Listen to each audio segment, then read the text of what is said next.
Hello.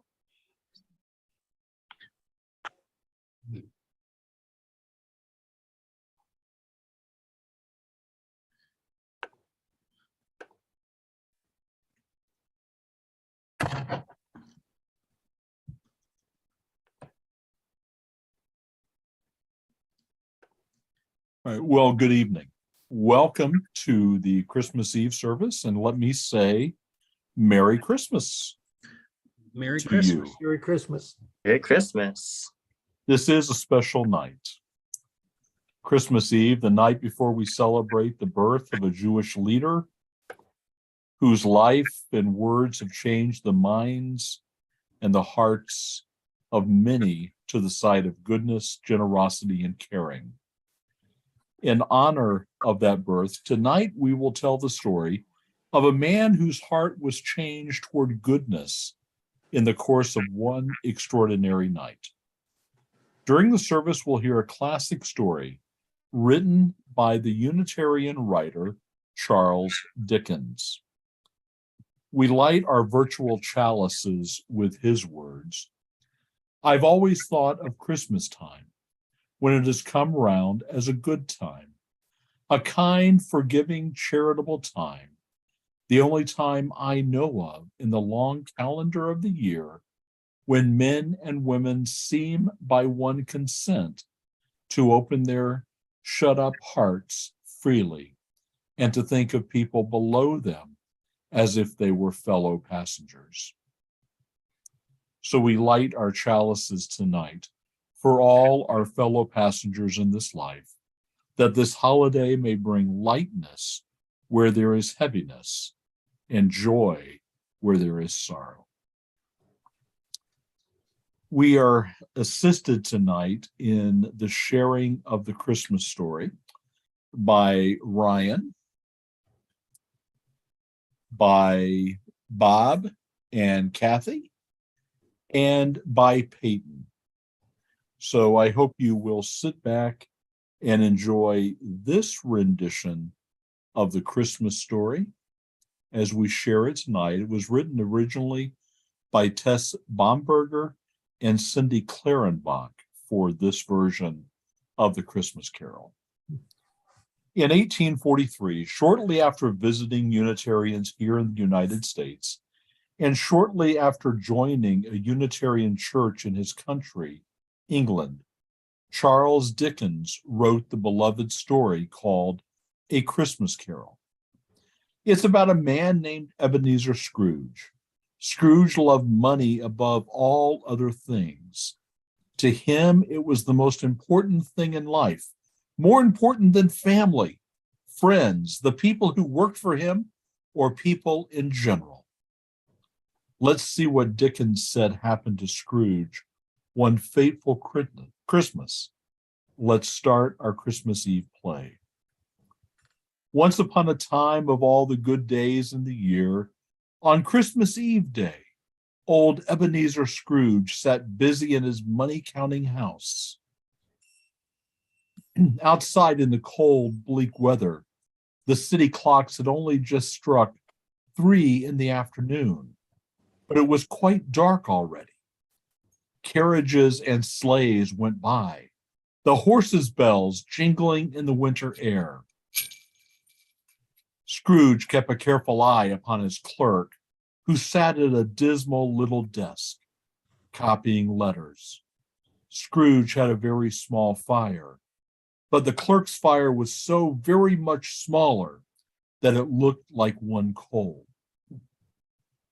Meanwhile, the fog and darkness thickened, and the cold became piercing. Some carolers passed by outdoors, singing, Christmas. Bah, humbug. Go away, take your Christmas carols and get away from me. Merry Christmas. I live in a world of fools. Merry Christmas. If I had my way, everyone who said Merry Christmas would be cooked for his own Christmas dinner. Ha! Back to work.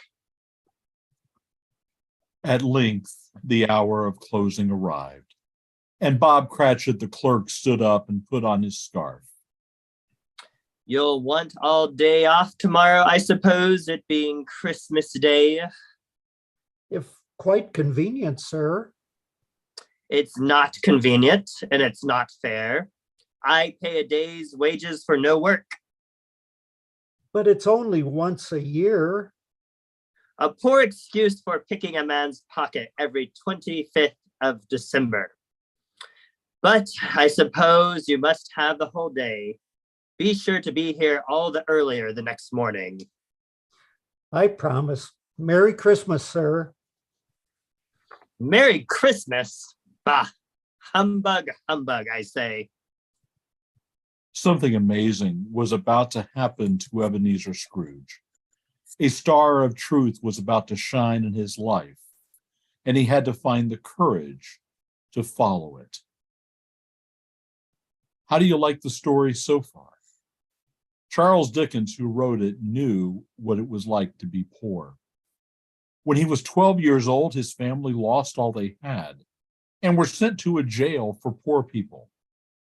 Charles was sent to work in a factory for 10 hours a day to help pay his family's debts.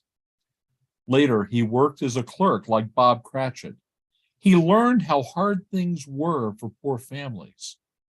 All his life, Charles Dickens wrote books about how hard things were for poor people. He used his gift of storytelling to help others. Let's get back to the story. Scrooge went home to his chambers, which had once belonged to his dead business partner, Jacob Marley. They were a gloomy set of rooms in an old and dreary building where nobody lived but him. The yard around the building was so dark that Scrooge had to grope with his hands. As he found the doorknob and put key to lock, he saw not a knob, but the face of Jacob Marley. Scrooge had not given one thought to his former business partner since the death 7 years earlier. Startled, Scrooge looked upon the face of Marley and stared as it turned back again to just a knob. Scrooge put his hand upon the key, turned it sturdily, walked in, and lighted his candle. Humbug. Scrooge walked through his rooms to see that all was right. Nobody under the table, nobody under the sofa, and a small fire in the grate. Quite satisfied, he put on his dressing gown and his nightcap, locked his sleeping room door, and sat down before the fire. Humbug, humbug, humbug. As Scrooge sat there, he heard a clanking noise deep down below, as if some person were dragging a heavy chain in the cellar. He heard the cellar door fly open with a booming sound, and then heard the noise coming up the stairs, then coming straight toward his door. It's humbug still. It was not a humbug, whatever that is. It was a ghost. Now, don't be scared. No one gets hurt in this play. I wasn't scared. Humbug. Without a pause, the ghost came through the heavy door and passed into the room before Scrooge's eyes. A chain clasped around the ghost's middle held ledgers. Those are books where people keep track of money, deeds. Those are papers about who owns property. And cash boxes, keys and padlocks made of steel. Who are you? In life, I was your business partner, Jacob Marley. Humbug, I tell you, humbug. Scrooge, hear me. Dreadful ghost, why do you trouble me? I wear the chain I made in life. Each time I made money more important than people. Each time I made some poor family lose their home. Each time I send a poor person to prison, I made another link in this chain, and now, in death, I must drag it after me. It's a dreadful burden. Scrooge, hear me. My time is nearly gone. I am here tonight to warn you so that you have yet a chance of escaping my fate.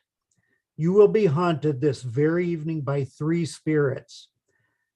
Expect the first when the bell tolls midnight. Expect the second when it strikes 2. Expect the third when it strikes 4 in the morning. For your own sake, remember what will pass. Bah! Scared and tired, Scrooge went straight to bed and fell into a fitful sleep. Ebenezer went to sleep to dream, perhaps of another midnight clear, when angels sang unto the earth. Hear now these words of the song, it came upon the midnight clear.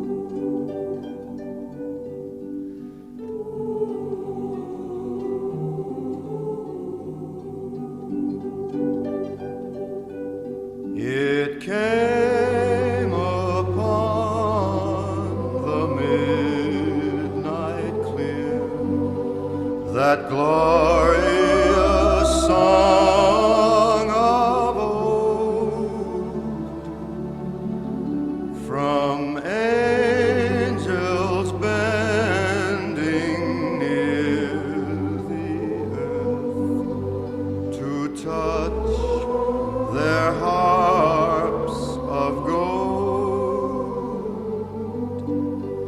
Peace on the earth, goodwill to men, from heaven's all gracious King. The world in solemn stillness lay to hear the angels sing. Still through the cloven skies they come, with peaceful wings unfurled, and still their heavenly music flows o'er all the weary world. Above its sad and lowly plains, they bend on hovering wing, and ever o'er its Babel sounds the blessed angels sing.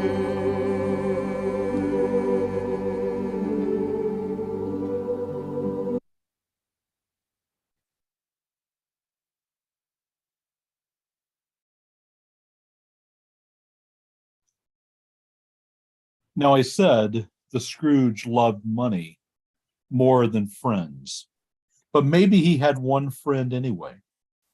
Maybe this man Marley was his friend, because he came back to tell Scrooge the truth.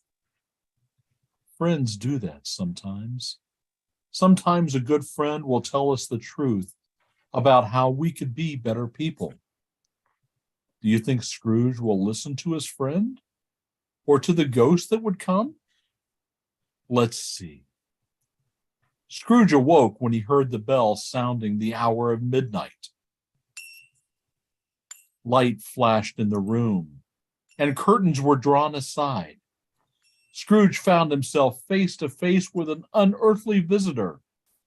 It wore a tunic of the purest white, and a lustrous belt, and the dress trimmed with summer flowers. It said, "I am the ghost of Christmas past."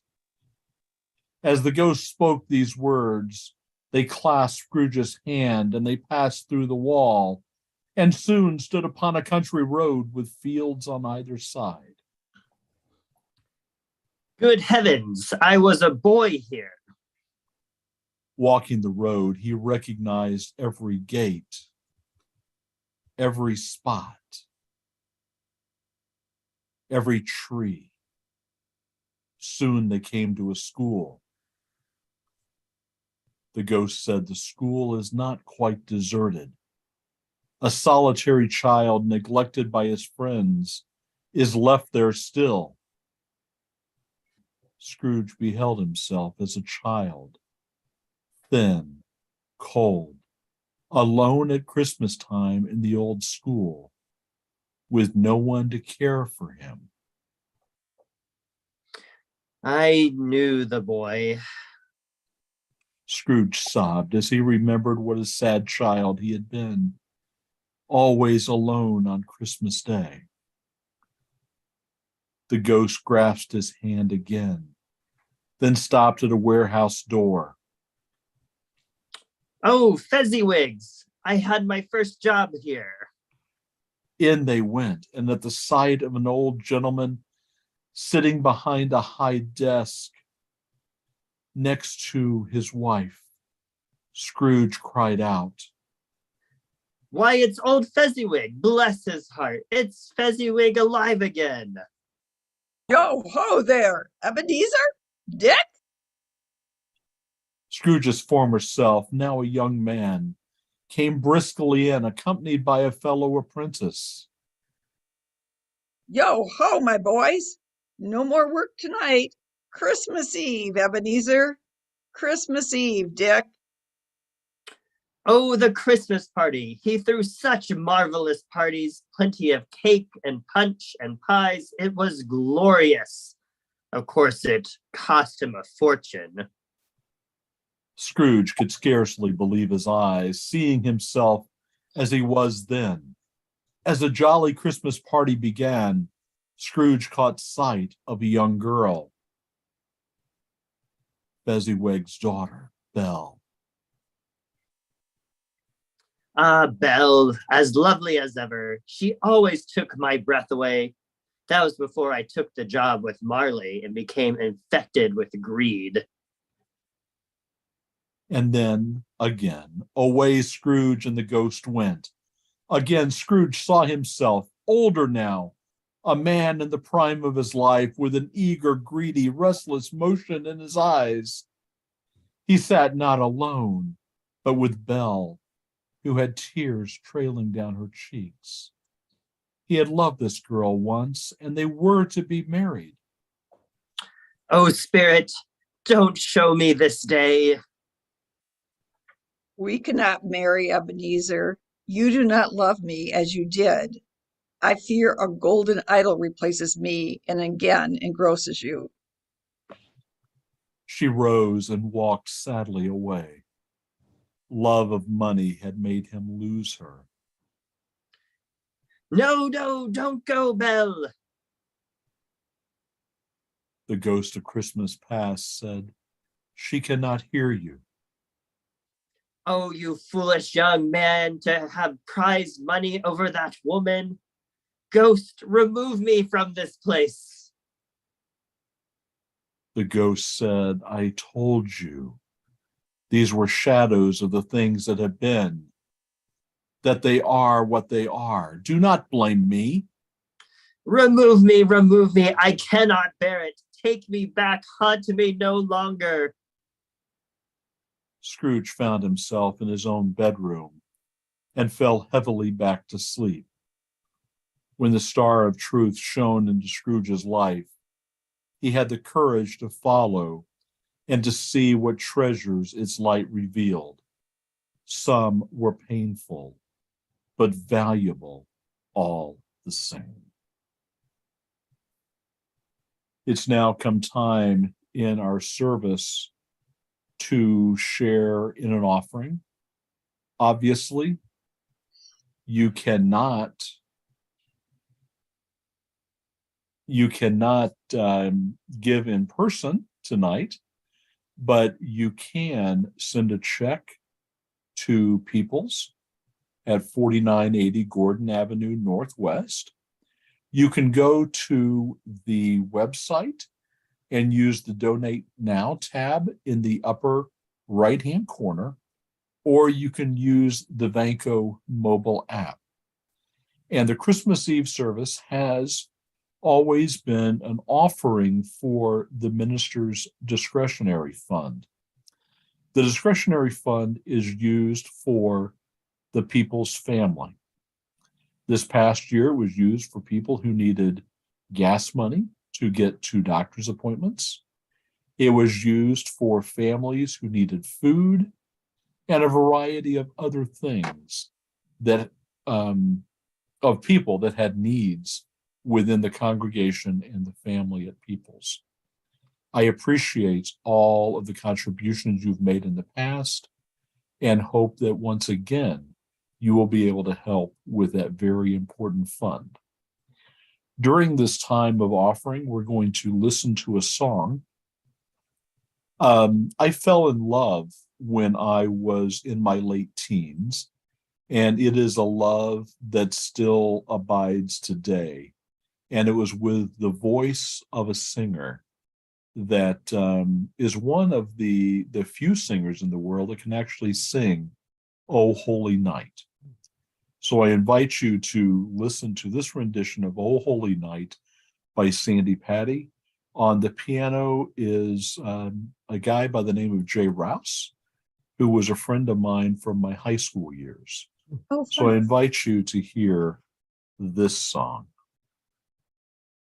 as you consider offerings for the discretionary fund.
and his gospel is peace. Bond shall we make until we all are brothers, and in his name all oppression shall cease. Sweet hymns of joy in grateful chorus raise we, let all within us praise his holy name. Fall on your knees, oh hear the angel voices, oh night divine, oh night when Christ was born, oh night divine,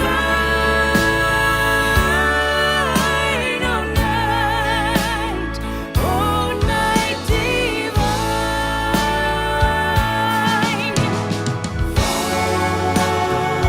Fall on your knees,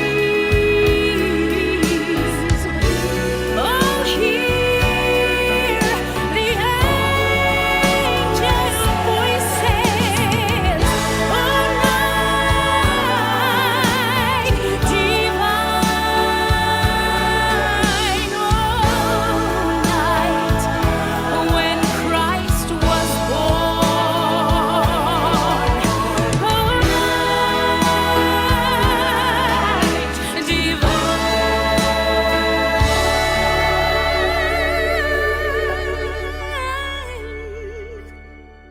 Oh night divine,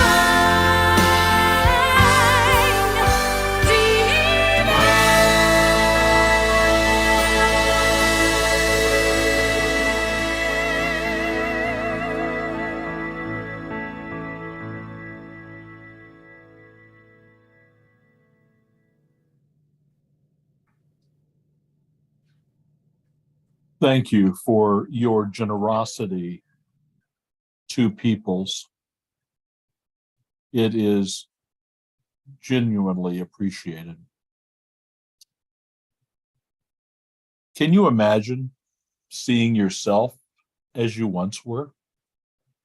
What a gift the spirit of Christmas past gave Scrooge, helping him remember how he became the man he was.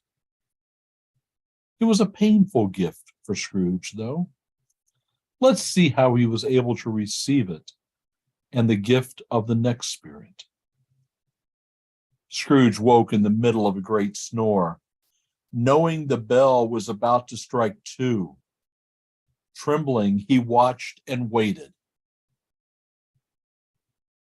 He saw a blaze of ruddy light, which was more alarming than a dozen ghosts. He got up softly and shuffled in his slippers to the adjoining room, from whence the light seemed to shine. The Christmas present said, "Ebenezer Scrooge, good fellow, come in, come in." Heaped upon the floor to form a kind of throne were turkeys, geese, game, poultry, great joints of meat, long wreaths of sausages, mince pies.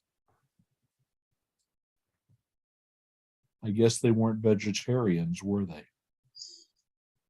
But there were also plum puddings, barrels of red-hot chestnuts, cherry-cheeked apples, juicy oranges, luscious pears, and seething bowls of punch. Above it sat a jolly giant, glorious to see. The ghost of Christmas present said, "I am the ghost of Christmas present." Spirit, conduct me where you will. Gone was the fine food and punch. Gone was the room and warm fire. Instead, Scrooge and the ghost of Christmas Present stood on the threshold of Bob Cratchit's door. The ghost of Christmas Present said, "Blessings on this house and all who dwell within." They went through the door as if it were merely a mist. Inside, they found a merry bustle as the Cratchit family prepared for Christmas dinner. Why, it's Bob Cratchit's. This must be his house. This must be his family. The Cratchit children set chairs for everyone. Bob took his son, Tiny Tim, beside him. Tiny Tim was small and thin and sickly. He could not walk very well and needed a crutch to get along. And who is that little fellow? The ghost of Christmas Present said, "That is Tiny Tim." And why is he walking with a crutch? Oh, I fear that Tiny Tim is not well. He has been sickly all his young life. At last the dishes were set on and grace was said. Mrs. Cratchit brought in a small goose on a platter. Hurrah! A toast. to the founder of the feast, Ebenezer Scrooge. Founder of the feast indeed. How can he expect you to support a fine family on such a small salary? My dear, it is Christmas and we are meant to be generous with all, even Mr. Scrooge. To Scrooge, then, God bless him. Yes, a Merry Christmas to us all, my dears. God bless us. God bless us, Merry Merry everyone. Christmas. God bless us. God bless us, everyone. Mhm. Spirit, tell me if Tiny Tim will live. The ghost of Christmas Present said, "I see a vacant seat in the poor chimney corner and a crutch without an owner carefully preserved." But no, that cannot be. Can nothing be done? If these shadows remain unaltered by the future, the child will die. Things are looking sad as Scrooge's heart slowly opens. This is a gift of Christmas. Even when things are difficult, we believe in the message it brings.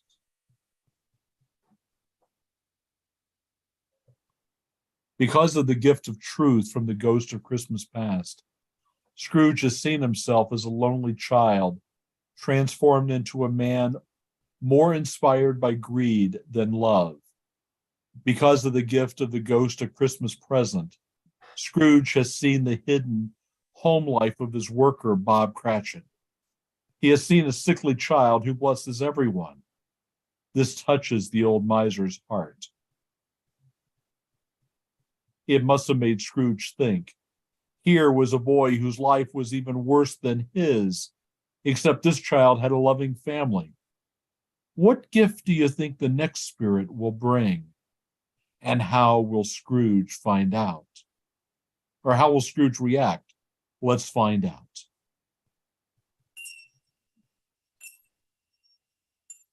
Scrooge lifted his eyes and beheld a solemn phantom, draped and hooded, coming towards him. It was shrouded in a deep black garment which concealed its form and left nothing visible save one outstretched hand. Am I in the presence of the ghost of Christmas yet to come?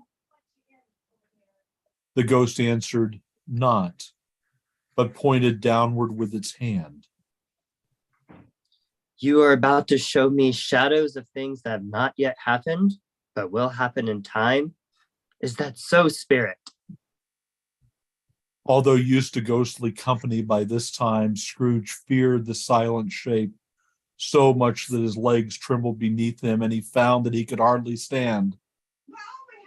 Lead on, lead on. The night is waiting fast and it's precious time to me. I know, lead on, Spirit.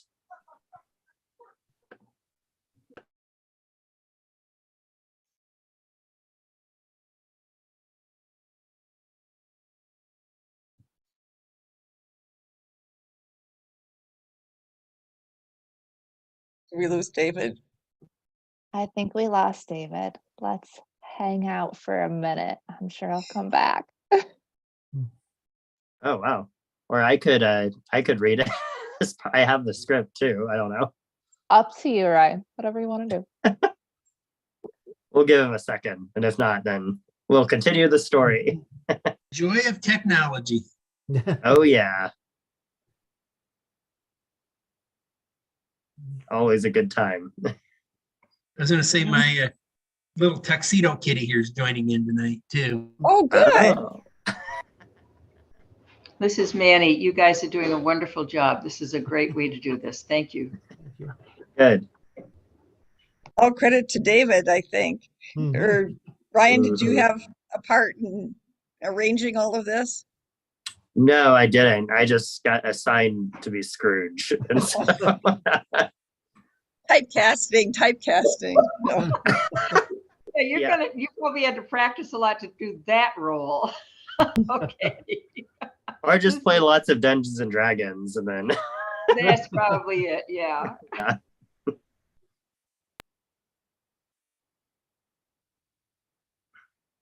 I kept on waiting for David and I was like, wait, where is he?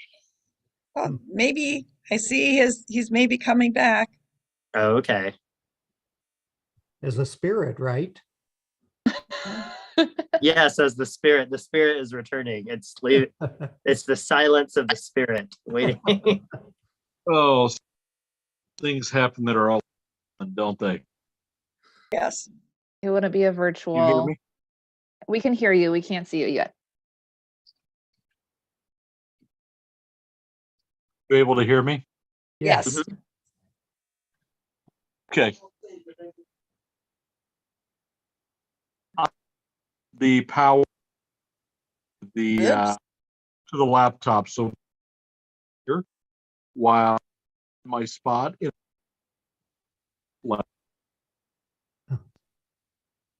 Oh, David, you're cutting in and out. I don't know if you can hear us, but you're cutting in and out. hey, hopefully this will work That seems sounded a lot better. better. by this time. Yeah, that's better. Heard the silent shape so that is left beneath him, and he found that he stand.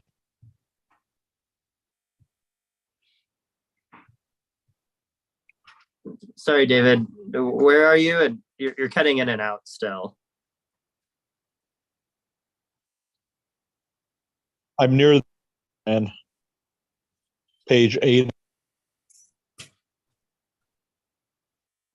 Well, before you cut out, Ryan had just said lead on, right, Ryan? Yeah, we had stopped at last we heard David was lead on, lead on. The night is waning fast and it's precious time to me. And I know, Spirit, lead on.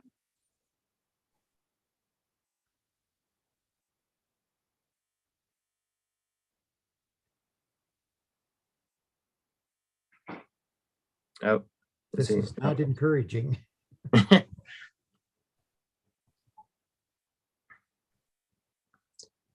Bob, do you have the script? Yes, I do. Or what? Should, Look to find himself outside the door of Bob Cratchit's house once There we again. go. Why do they weep, Spirit?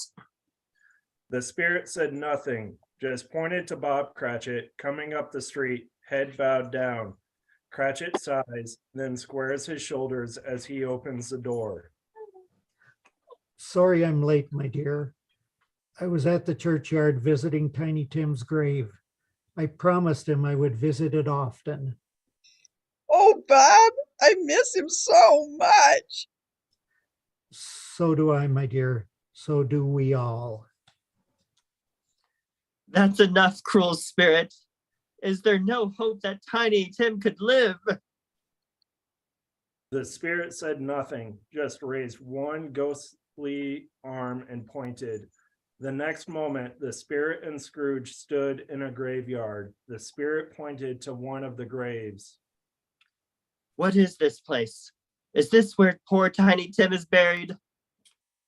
The ghost said nothing, but merely pointed at a headstone. Oh. Scrooge crept towards it, trembling as he went. Following the finger, he read upon the stone of a neglected grave his own name.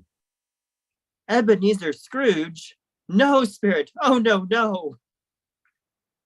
The ghost of Christmas yet to be did not stir, did not move. Spirit, hear me. I am not the man I was. Good Spirit, assure me that I yet may change these shadows you have shown me, if I changed my life.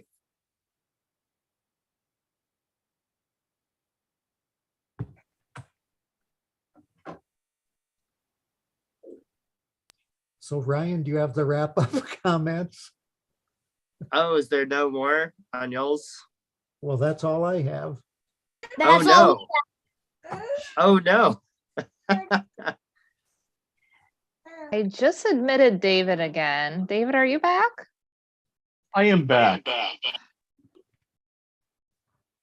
With a lot of echo, it sounds.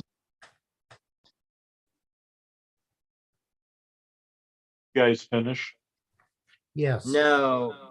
Well, so there's everyone is missing the last couple pages of the script. Oh, It stops at, where did we stop at? Sorry. where you said, hear me, I am not the man I was. Good Spirit, assure me that I yet may change these shadows. You have shown me if I change my life. That's the last that they have.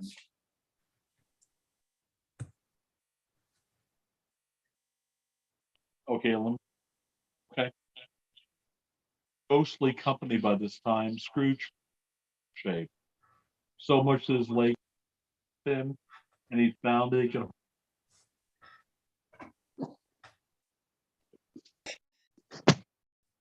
Scrooge, lead on, lead on. The night is waning fast. It's a precious time to me. No, I David, know, lead on. We've already read that, David.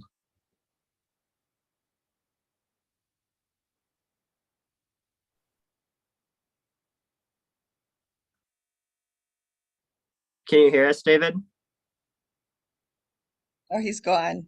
Oh, The, no. the second David is gone. Oh, Okay. Well, I have the rest of the script. How about I will try and read it in multiple voices? Does that feel appropriate? Okay. Well, if you wanted, Ryan, you could try to share your screen, or do you not have it on a PC version? Let me see. Jackie, I don't know if Ryan can take control.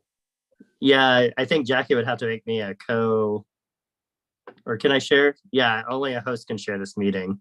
I can make you a co-host. Hold on here.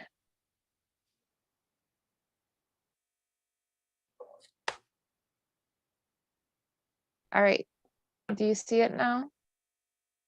Oh, let me. Yep, here we go.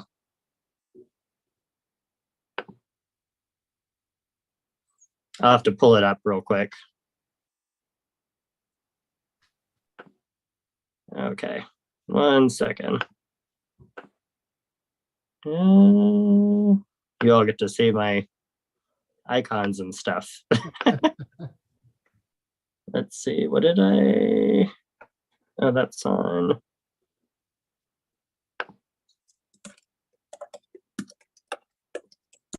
So there it is. Aha.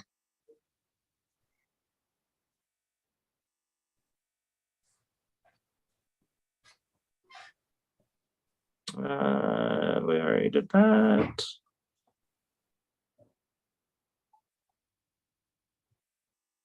Here we go.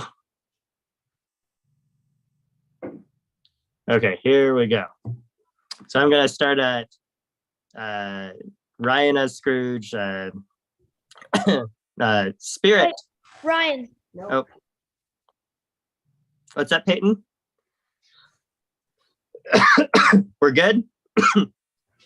Okay. Excuse me. Spirit, hear me. I am not the man I was. Good Spirit, assure me that I yet may change these shadows you have shown me, if I change my life. Spirit did not move. I will honor Christmas in my heart and try to keep it all the year. I will live in the past, the present, and the future. The spirits of all three shall strive within me. I will not shut out the lessons they teach. Oh, tell me I may sponge away the writing on the stone. Holding up his hands in one last prayer, he saw an alteration in the ghost hood and dress. It shrunk, collapsed, and dwindled down into a bedpost. Where am I? I will live in the past, the present, and the future. The spirits of all three shall strive within me. Oh, Jacob Marley, heaven and Christmas time be praised for this. I say it on my knees, old Jacob, on my knees. Thank you for warning me. Thank you for giving me another chance. Running to the window, he opened it, put out his head, and felt clear, bright, jovial, stirring, cold. Golden sunlight, heavenly sky, sweet, fresh air, merry bells. Oh, glorious, glorious. Below in the street, the same carolers sang. And a good king he was. What a fitting tale of charity and kindness. Hey there, boy, what's today? Yes. Oh, wait. Today? What is it? It's Christmas Day. Saints be praised. Merry Christmas. It's hanging there Merry now. Christmas. Oh, Merry Christmas. Fine fellow, do you know if they sold the prize turkey hanging at the store? You know the one. It's as big as you. It's hanging there now. Go and buy it and tell them to bring it here. Yes, sir, Mr. Scrooge. What's gotten into him? It must have been Christmas miracle. I'll send it to Bob Cratchit's. He shan't know who sends it. It's twice the size of Tiny Tim. Scrooge dressed himself all in his best, and at last went out into the streets. Scrooge regarded everyone with a delighted smile. He went to church and walked about, watched the people, patted children on the head, talked with beggars, and found that everything could yield him pleasure. Soon we will conclude our play, but first let us rise and sing together. Ryan, are you going to play a hymn or are we going to keep moving? How about we keep on moving? I was going to say, I do actually have a Unitarian hymnal here if we want to, kind of sing along to it. Yeah, that sounds great. We can do that. If we could try here. I mean, or do you want me to try to find it online, maybe this copy of the song online, and just kind of play it maybe? Would that be a way to do it? Yeah, well, I think Let's move along. Let's move along, guys. Yeah, let's keep it simple. Just let's just okay, keep yeah. going. Yeah, I was gonna say I think we'd have to do the sound thing. So yeah, let's go ahead and move along. Thank you, though. Mm-hmm. The day after Christmas, Scrooge was early at the office. He was waiting when Bob Cratchit entered, a little late. Mr. Cratchit, what do you mean by coming in this late? I'm very sorry, sir. It won't happen again. Bob Cratchit, I cannot stand this any longer. Therefore, I'm going to raise your salary. Raise it, sir? Are you feeling well, Mr. Scrooge?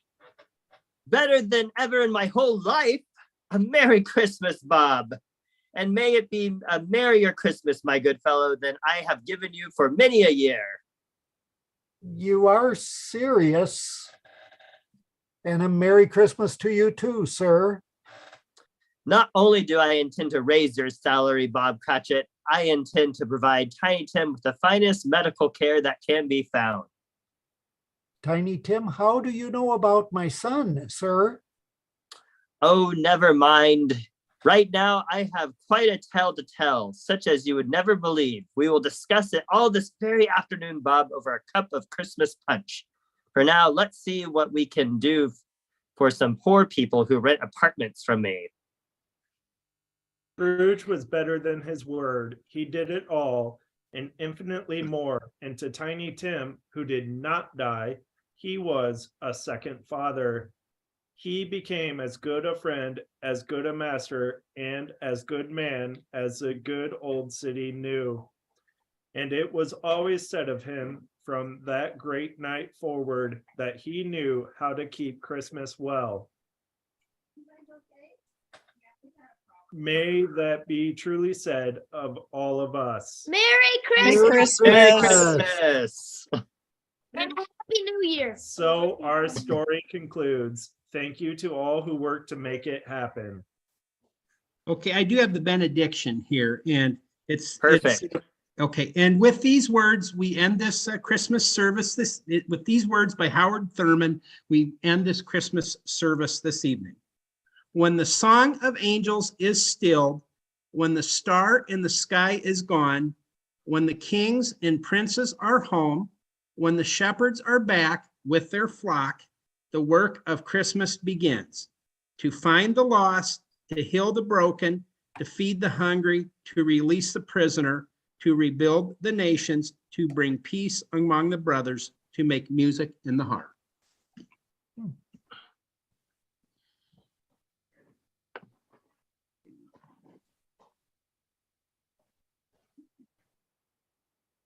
Yep. How do I Okay. stop sharing? There we go.